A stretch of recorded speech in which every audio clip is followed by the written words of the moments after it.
Hello everyone, my name is Pixlriffs and welcome back to the Minecraft Survival Guide. I hope you guys are having a good day. Today we're going to start a very ambitious project in the Nether, but first of all, I want to change this out. I want to get rid of this turtle shell helmet and put my old helmet back on because that +1 armor and +2 armor toughness should not go unnoticed. This turtle shell has occasionally led to me taking damage I did not want to take because, I mean, when we were in the end for the episode the other day, I was taking tons of damage from shulkers, which I did not expect. So Diamond Helmet's still very much superior to the turtle shell. I really don't need the water breathing effect and stuff.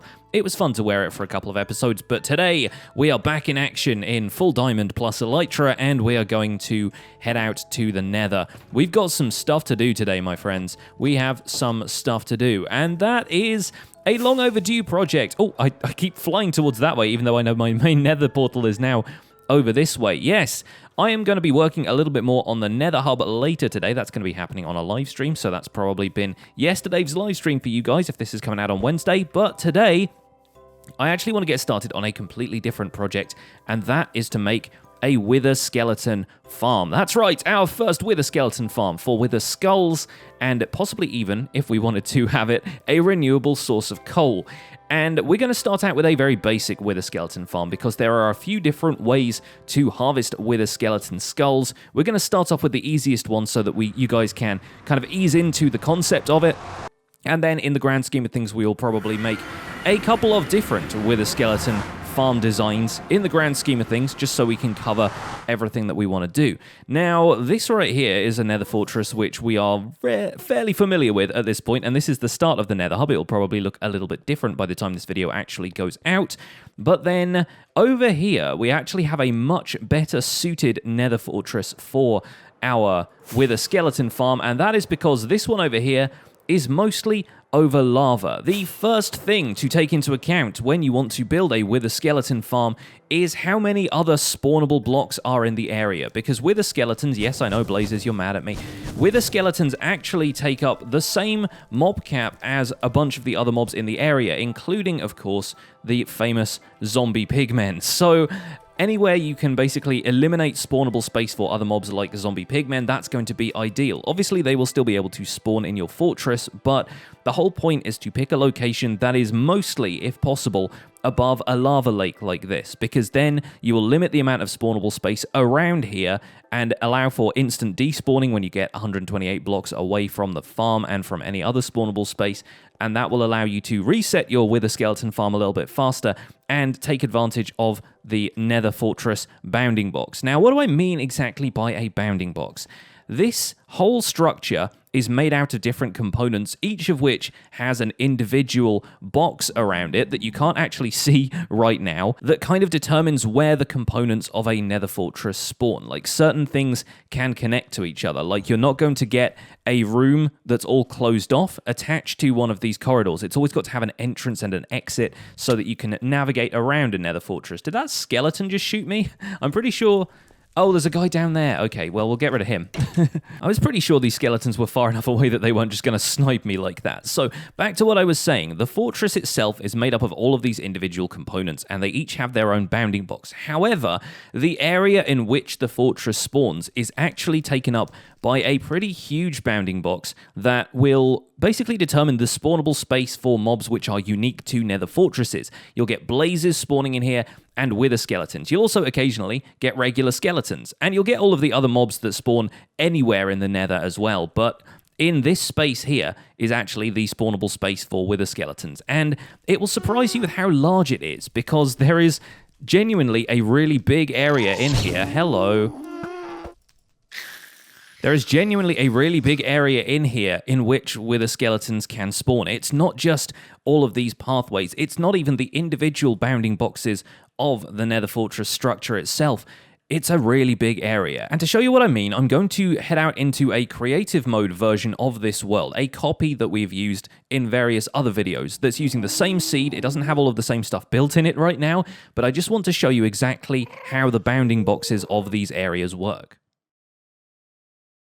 Does this look familiar? I hope so, because it's the fortress we were just in, but in our creative world. And this is the world loaded up in a client-side mod for vanilla Minecraft called Bounding Box Outline Reloaded. A link to that will be in the description if you want to check this out for yourself. Bear in mind that it's probably not something you want to play with all the time, and it also introduces a couple of little performance issues here and there. I've been getting a little bit of jitter when I've been using this. Chunks load slower because it's also having to load a couple of things in the background. What we're doing here is taking a look at all of the individual bounding boxes of this nether fortress, and by pressing the B button on the keyboard, you can toggle those on and off at will. So around here, each of these red boxes is an area that basically comprises a piece of the Nether Fortress jigsaw puzzle that it puts together when Minecraft generates the world, and the green boxes over there are actually the 2 blaze spawners in this fortress. And you'll notice a line attaches to you when you get close to indicate that you are within spawnable range. Now, right now, I'm in spectator mode because this is my creative test world, so I don't need to worry too much about the blazes spinning up. But if you want to check whether you are within range of 2 blaze spawners, you can actually use this to test that. As you can see,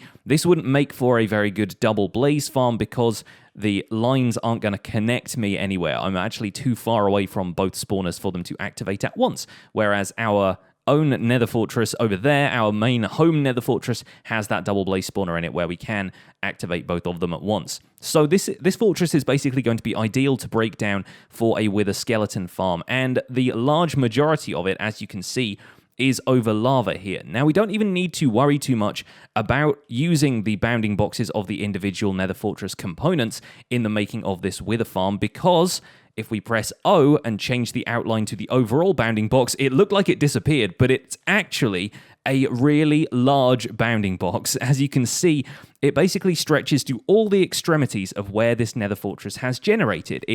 The edge is over here where this last platform is with the blaze spawner on it.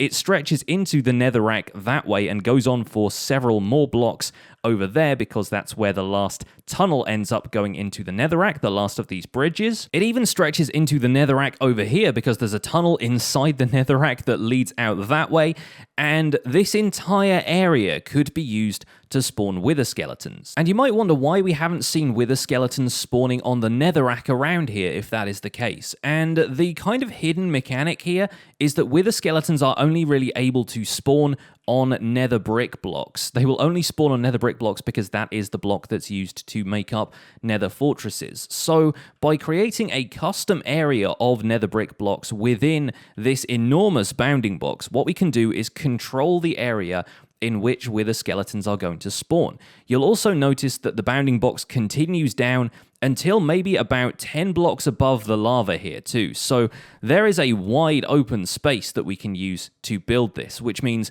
we could avoid potentially spawning mobs up in the nether ceiling if there were some caves up there. We could build it lower down if we wanted to. You have a lot of control over exactly where you choose to build a wither skeleton farm. I think the best place to build it is really going to be in this section over here. It's the widest part of the lava lake. It contains a little bit of scenery around here that we could potentially demolish using TNT or just break a bunch of it out using pickaxes, and we can get rid of the spawnable space there.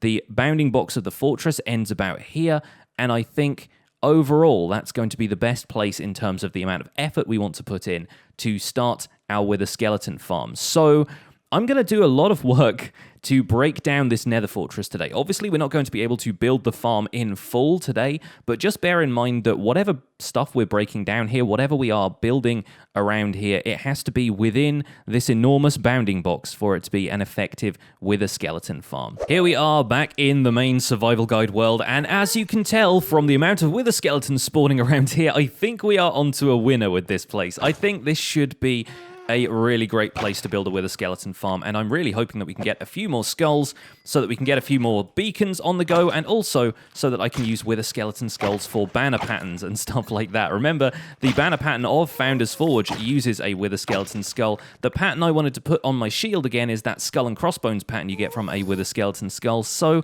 I'm kind of in the market for them, you could say. So I'm actually going to take down a bunch of this nether fortress today, and I feel like the best way to do that would be to not be set on fire and instead do this in the form of a time lapse.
Welcome back, folks. I hope you enjoyed the time-lapse, and I got a lot done on a live stream, but I'm still nowhere near done with clearing out this whole area. As you can see, there's a lot less Nether Fortress there than there used to be, but of course, the Nether Fortress is all the way down to the netherrack down there, into the lava lake in some places, and it's very difficult to clear the entire thing. I've even brought some TNT to help me get rid of some of the legs of these bridges here and there, but it's still not quite enough. Even the beacon with haste 2 is not enough to help us mine nether brick any faster, so I switched it to resistance and regeneration and figured that would help out against the blazes and stuff that are around here. And I'm hearing ghasts, but I'm not seeing ghasts, which is a little bit of a concern. But if I'm honest, a lot of the work I'm doing here is kind of unnecessary for the style of wither skeleton farm we plan to build. In fact, for a wither skeleton farm of any kind, all you really need to do is do what we've done with the zombie pigman gold farm and try and spawn proof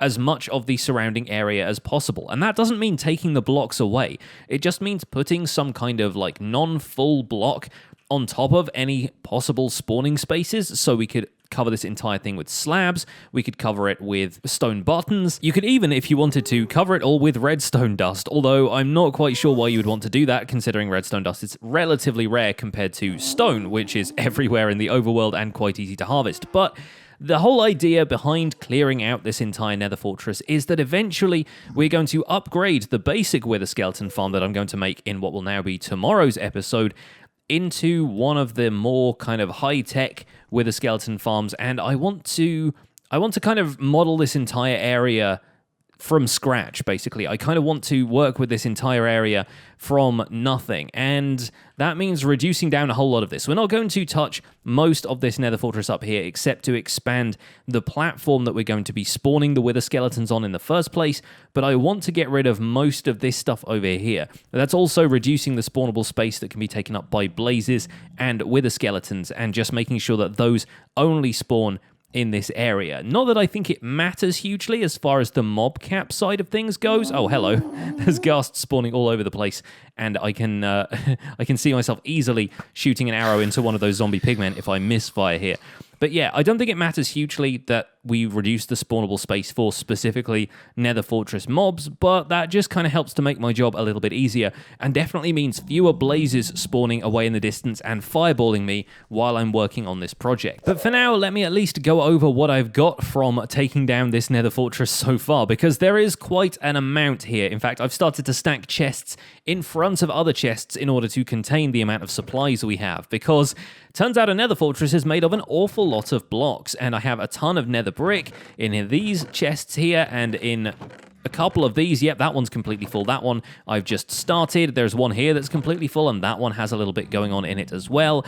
And in here, I've kept some of the stuff that I had on me, some of the mob drops that I've been collecting. We have a lot of coal now, thanks to the wither skeletons who have been spawning around here. A bunch of bones, a few ghast tears, magma creams, that kind of thing. I'll probably just chuck out the bows, but perhaps most importantly, we have ourselves 6 wither skeleton skulls. And also I brought my redstone box because that's what had the TNT in the first place. But just hanging around here and fighting the wither skeletons that have spawned while I've been working on this, I got myself 6 wither skeleton skulls, which could mean fighting 2 withers to get a couple more beacons.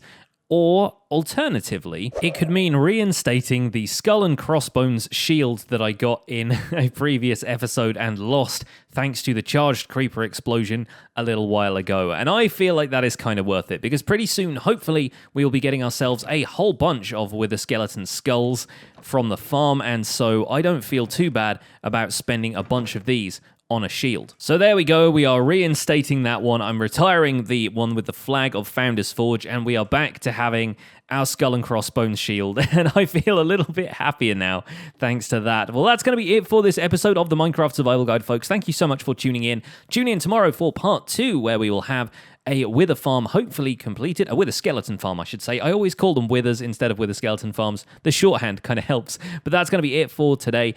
Don't forget to leave a like on this episode if you enjoyed it. Subscribe if you want to see more, and I will see you guys soon. Take care. Bye for now.